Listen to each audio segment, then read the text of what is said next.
What's up guys, welcome back to the channel. Hope you are doing well. This is Stefan here, and in today's video, we're gonna be going over how to implement a search bar in SwiftUI to filter through a list of data. So really quickly, let's go ahead and check out what we're gonna be building in this tutorial. So you can see here that we have a simple list of data. It's like a contacts list, and we have a search bar up at the top. We can click on these items and have it take us over to a new screen. But the juicy stuff is that we're going to be able to click on this search bar, and then you guys can see this really awesome list of suggestions here, right?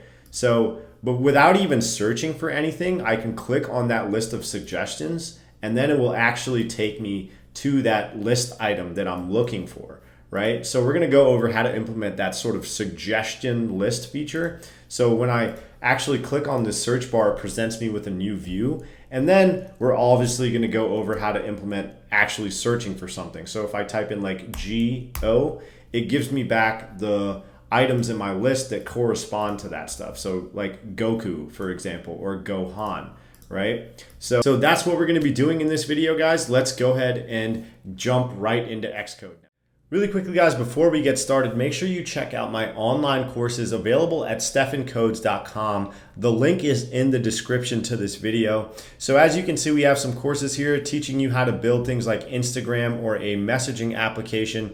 And these are going to take your development skills to the next level, guys. It's really hard to find material online at an affordable price that teaches you how to build production-ready applications or take your code to that real professional level where it's able to handle millions of users. All the code is optimized for efficiency, really cleanly written, and this is going to give you exactly that. Affordable prices with great content teaching you guys how to build production-ready applications. I also have source code templates that are ready to go. So if you guys want to buy this, just to have that functionality ready to go at your fingertips, you guys can also check out my shop at stefancodes.com for those completed source code templates. And one more thing, guys, before we get started, I also have some light versions of my courses on Udemy. Right now, they are not on sale. But if you guys click the link in the description to this video, you guys will be able to get these courses for 90% off or $10 a pop. And this is still going to be a bunch of awesome material. It is not going to be as good as the production ready stuff on my personal website, but still going to be awesome. An awesome learning experience that teaches you guys how to build a ton of cool stuff. So make sure you check that stuff out on my personal website and at udemy.com. Once again, guys, the link is in the description. And one more thing, don't forget to hit that like and subscribe button if you like the content that I'm putting out. Really helps my channel grow and will help it get to that next level. So without further ado, guys, let's go ahead and hop into the code.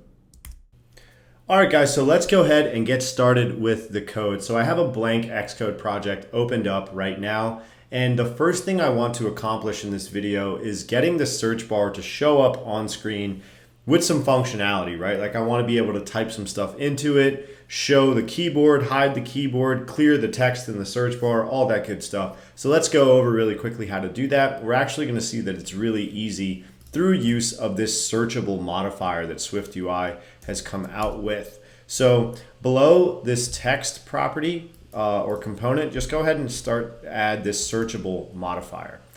So just go ahead and start typing out searchable, and let's select this option here with a text parameter. You guys will notice that it asks us for a binding string. So let's go ahead and create that property now up at the top of our file.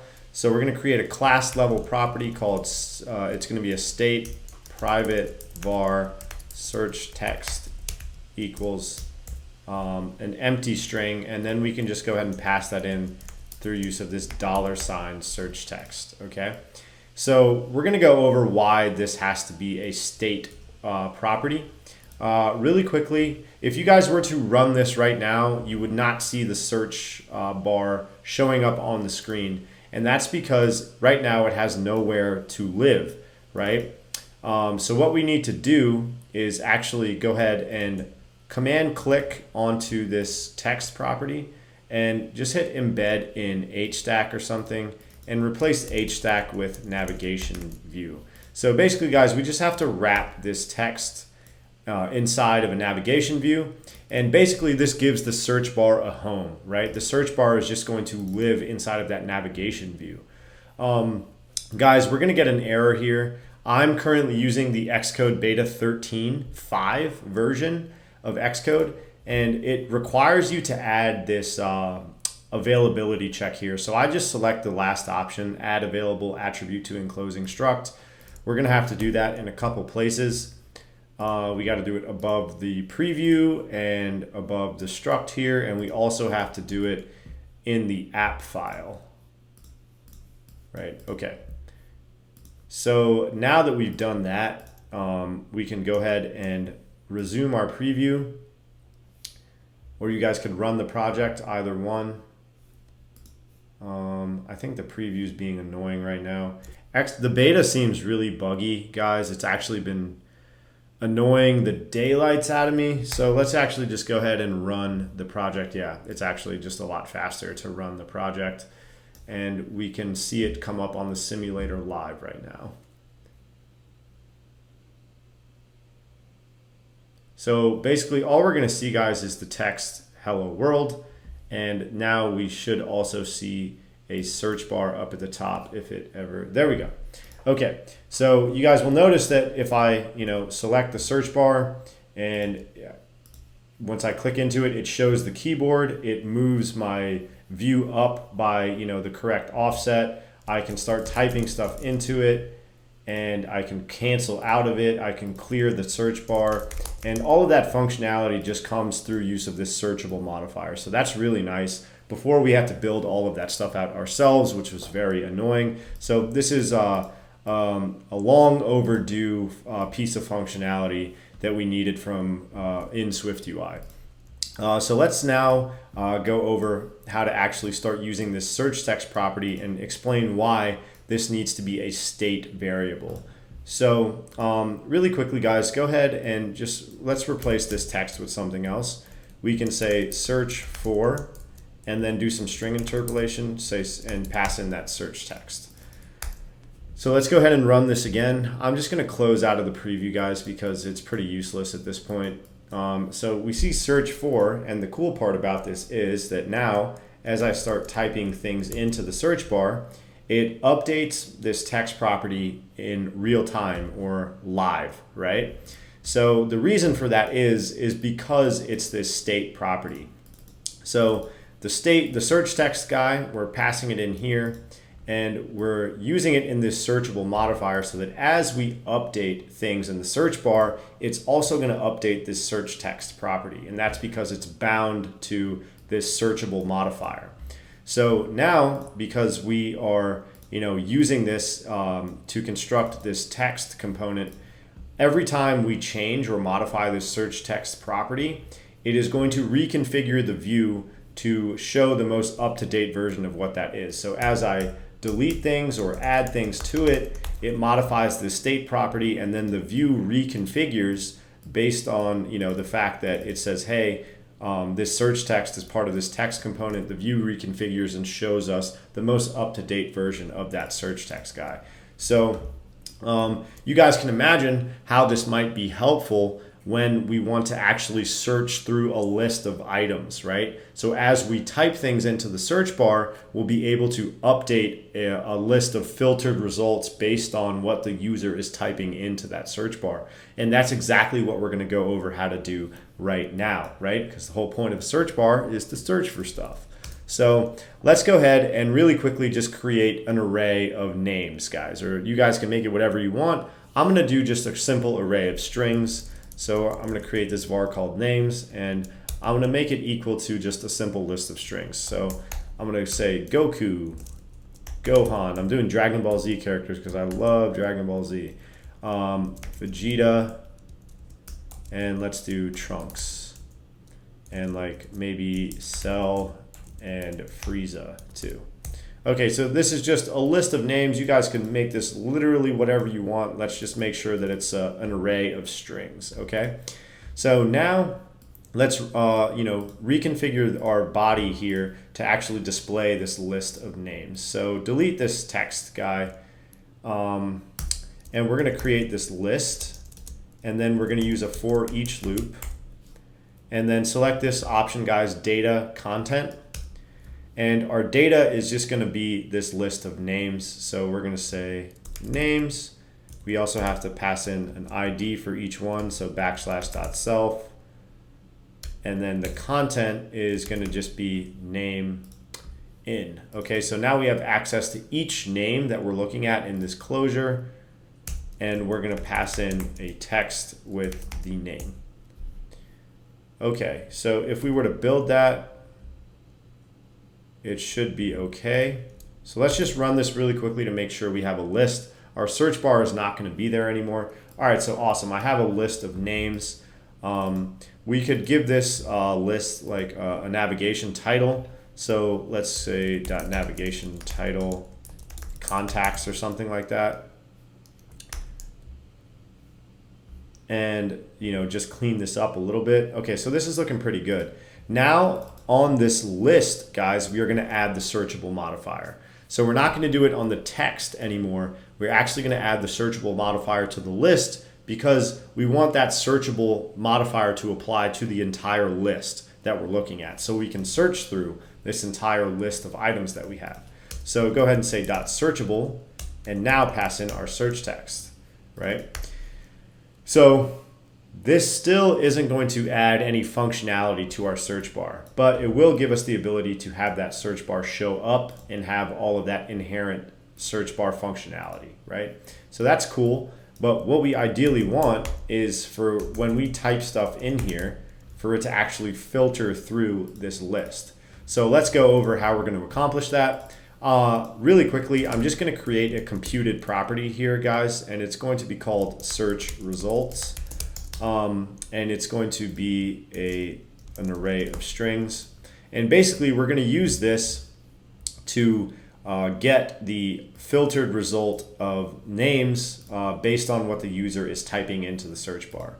So basically, what we want to say is if search text is empty, we're just going to return the full list of names. So if there's nothing in the search bar, this search results guy is just going to give us back this list of names. However, if search text is not empty, meaning there is some stuff up here in the search bar, then we just want to filter through this list of names based on whatever the user has typed into that search bar. So we're going to say return names.filter. So hit enter on that, guys, and then just open up a set of curly brackets, get some spacing in there, and say $0.contains search text. Okay, so really quickly, I'm not going to go over in too much detail exactly what this means. If you guys need to look up some more stuff on filtering, just Google this. But essentially, this is going to give us back the filtered list of names based on whatever the search text is contained, or whichever items contain that search text. So for example, if I typed in Go, we can see that Goku and Gohan have Go. So it's going to return just Goku and Gohan to me and then display that in the search results list. So that's what this filter guide does. So now in order to actually get this to work, go ahead and replace names with search results. And now let's go ahead and see if this functionality is going to take effect for us. So I'm going to go here, and just like I said, I'm going to type in Go, right? And now we can see that it's just Goku and Gohan coming back. And if once I delete everything and search text is empty, it just gives me back this list of names. But when I start typing in something to the search bar, aka this V for Vegeta, it says, hey, only give me back the names that contain that search text. And it's going to just go through and filter this array list to give me back this list of names. And once again, guys, we're going back to that sort of real-time updating functionality that we get through using this state private, or this state variable of this search text that we're passing into our search modifier. Really quickly, one more trick before we get into one more really cool piece of functionality before this video is over. Make sure you guys stick around for that because it's very important.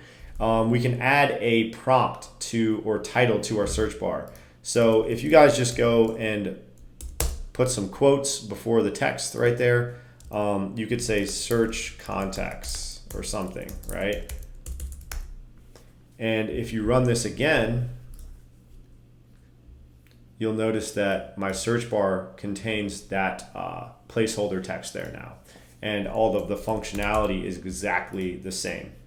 Okay, so this is looking really, really good, guys. But let's go over how to add one more important piece of functionality to our search bar. So you guys may recall that if you're using an iOS app and you click onto the search bar, that you get some new view presented to you, right? So like, for example, in the weather app, if you click on the search bar, it puts like this overlay view on top of it and just displays a list of cities or something, right? So basically what that's going to look like here is if I were to click on this, this list would go away, right? Because imagine if this was a list of like pictures with names and or like complex like cell views, right? Instead of just a list of names, I might want to put some sort of view on top of that that has like search results on it, right? So it's going to make a lot more sense once we actually go over how to do it. So let's do that now. So on this list, in this searchable modifier, let's go ahead and just delete this stuff. So let's say searchable, and we're going to look at this completion option. Where are you? There's a lot of these guys. Is it suggestions? Yes, so it's suggestions. So select this one that says text and suggestions, right? So go ahead and pass in your search text for the text. And on suggestions, you guys will notice that it allows us to create a view, which is like a suggestions view, right? So, oops. So let's go ahead and we can copy this for each loop. So we could say for each search results, and this one, we replace name with results. You guys could call this whatever you want, this property here. It just refers to each item that we're looking at. So it's just a naming property. It could be, you know, test or something, it doesn't matter. But it is good to actually name it something that makes sense. So when you come back and look at your code, it's not just, it doesn't look like a foreign language to you. So let's pass in this text and say like, are you looking for, and then pass in the results, and then say dot search completion, and then pass in the result there as well. So let's go ahead and see what this looks like now. So you guys will notice that when I click into the search bar, it says, are you looking for Goku? Are you looking for Gohan? Are you looking for Vegeta, right? So this is a completely new view that I'm looking at. This is completely different from my home view, right? So this is like a search suggestions view that I'm now able to suggest search results to the user. So this is obviously going to vary based on whatever your data set is or the functionality of your app is. But like I said, for example, guys, if you had a bunch of weather components here and you had the weather displayed for a bunch of cities and you want the user to search for a new city, when they hit the search bar, you might just want like some text that says some city names, right? You don't want to have them, stay within the home view. You want this sort of suggestions view. And then this list will filter down as I type into that. And then when I click on Goku, it will give me back the corresponding option for that. And then I would be able to then click on Goku and have it, do whatever I want to do when I click on that item. For example, I could replace this text with a navigation link,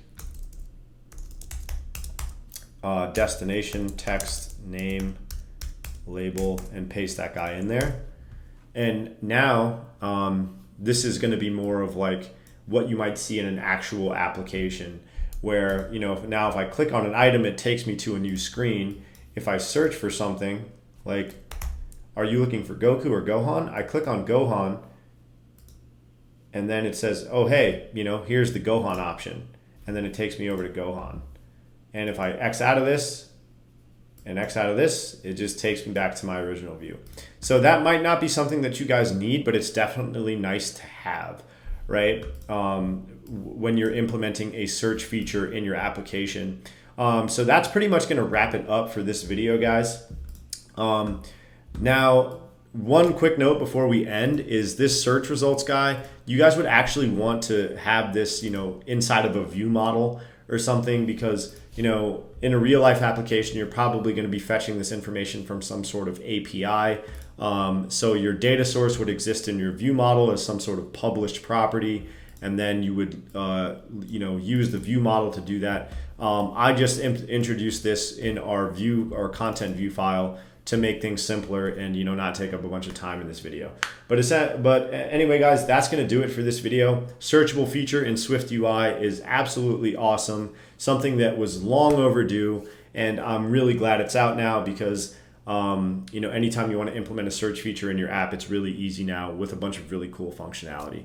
So once again, guys, if you like this content, please make sure you hit that like and subscribe button, and subscribe to the channel for more updates, more videos, and make sure you guys check out my courses. All of the links are in the description. I teach you how to build full-scale applications in SwiftUI that are production ready. It's professional level code. So make sure you guys check that stuff out as well if you want to take your skills to the next level, whether you're trying to get a job or you're building your own personal applications that you want to see pop off in the App Store, get tons of users, all that good stuff. Anyway, guys, thanks for watching.